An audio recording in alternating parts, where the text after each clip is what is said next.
Well, we're at a point now where inflation is elevated. We're seeing strikes all over the country, healthcare workers, UAW workers, all these workers striking. They're getting higher wages. That is also inflationary. So again, it's going to be one of these scenarios where, like I've said, and we've had this discussion for 6+ months, inflation is likely going to stay at 3% or above for the foreseeable future, which is going to make the Fed's job for cutting when they come to rescue the markets almost impossible. Can they cut? Yes, maybe once, maybe twice, throw a mercy cut out there, but they can't really take us back down to jerk us out of this recession. And I think that's the big issue here, is why it could last a lot longer. If you don't have the Fed intervening like they usually do, which is a gangbusters intervention, then recession may be in a store for a longer period than usual. In a scenario where Federal Reserve policymakers contemplate extending the usual duration, the persistence of U.S. inflation provides a strong argument for maintaining higher interest rates over a prolonged period.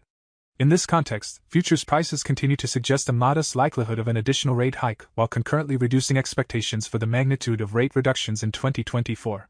This situation leaves Federal Reserve officials with a pivotal decision: whether to persist in their watchful stance or align with their dot plot projection, which hints at a final rate increase.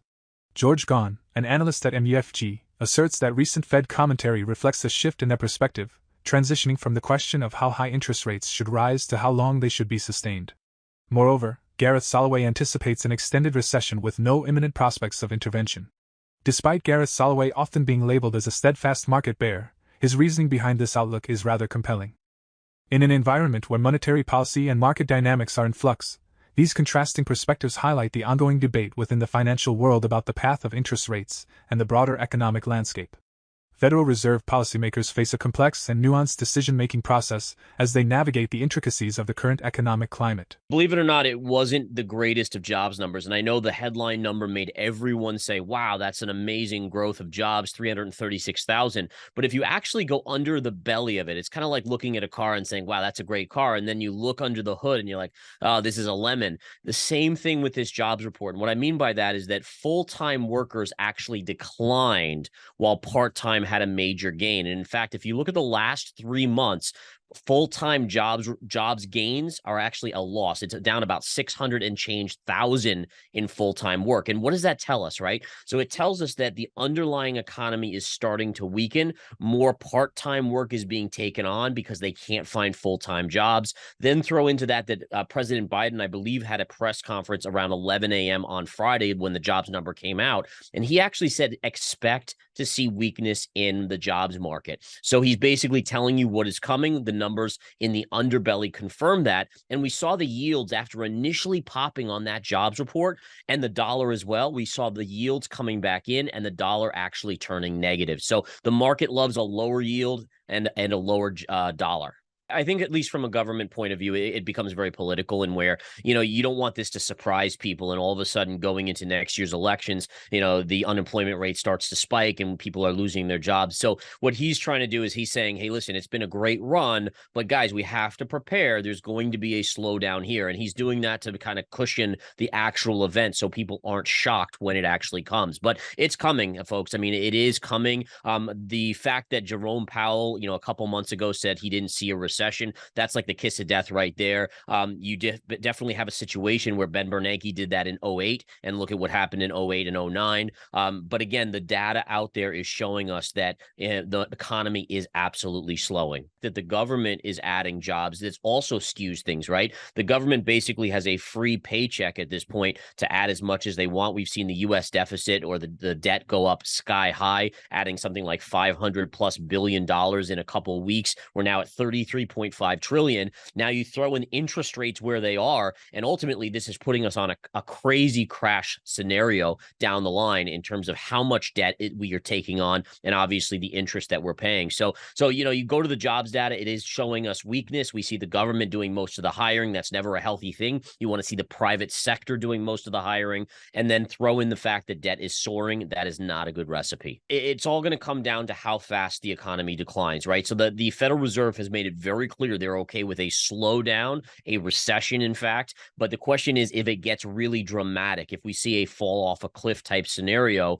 where the stock market declines 20% in a month or two, where does the Fed step in? Now, they have raised interest rates to a point where they could cut a little bit. I talked about this earlier today, like a mercy cut, where they can't lower interest rates as much as they might want to because of inflation still being relatively elevated, but they could do something to just reassure the markets that they're willing to act. But when all is said and done, the Fed has a handcuffs on, and it's going to make it very tough for this economy. When we slip into a recession, we're not going to come out of it very quickly. And I've said this for a while. We're looking at a scenario where we could be in a recession for years, in fact, even if it's not a horrendous, nasty depression. The U.S. workforce made a surprising addition of 336,000 jobs in the past month, surpassing expectations and showcasing the resilience of the world's largest economy in the face of elevated interest rates.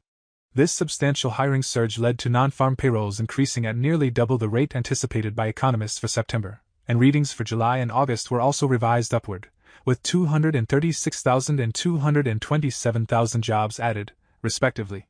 Despite a recent slowdown in employment growth according to official data, the U.S. labor market appeared to remain resilient, even as the Federal Reserve grappled with taming inflation.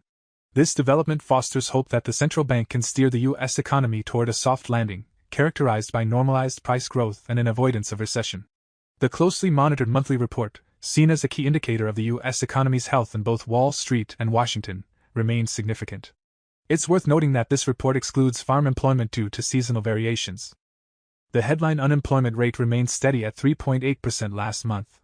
The robust growth in payrolls was driven in part by the leisure and hospitality sectors, contributing 96,000 jobs, and government employers adding 73,000 jobs. However, Gareth Soloway dismisses the latter as inconsequential, arguing that government employment is not a strong market indicator, as it essentially entails a free paycheck. This news arrives as Federal Reserve policymakers prepare for their upcoming Halloween meeting, with expectations of keeping rates unchanged. Last month's documents from the central bank revealed that officials expected unemployment to decrease to 4.1% next year, down from an earlier projection of 4.5%. Nevertheless, the report's strength suggests that the labor market may be enjoying a soft landing, as per Paul Ashworth, chief North American economist at Capital Economics. However, Gareth Soloway vehemently disagrees, forecasting a prolonged recession rather than a soft landing. As the benchmark 10-year U.S. Treasury yields hit a 16-year high, concerns about further rate hikes loom, leading to fluctuations in the stock market and additional burdens on borrowing rates and mortgages. The global consequences of this rate shift are numerous, including more expensive and less reliable financing and challenges for countries like Japan navigating an unsustainable monetary policy regime. In conclusion, there is a growing recognition that the Federal Reserve's higher policy rates are here to stay, impacting markets and economic dynamics. What are your thoughts on Gareth Soloway's prediction of a protracted recession? Do you believe his perspective might hold merit this time? Share your opinions in the comments section. For more daily dose crypto news, check out these two awesome videos on your screen. Click now and we will see you on the next video.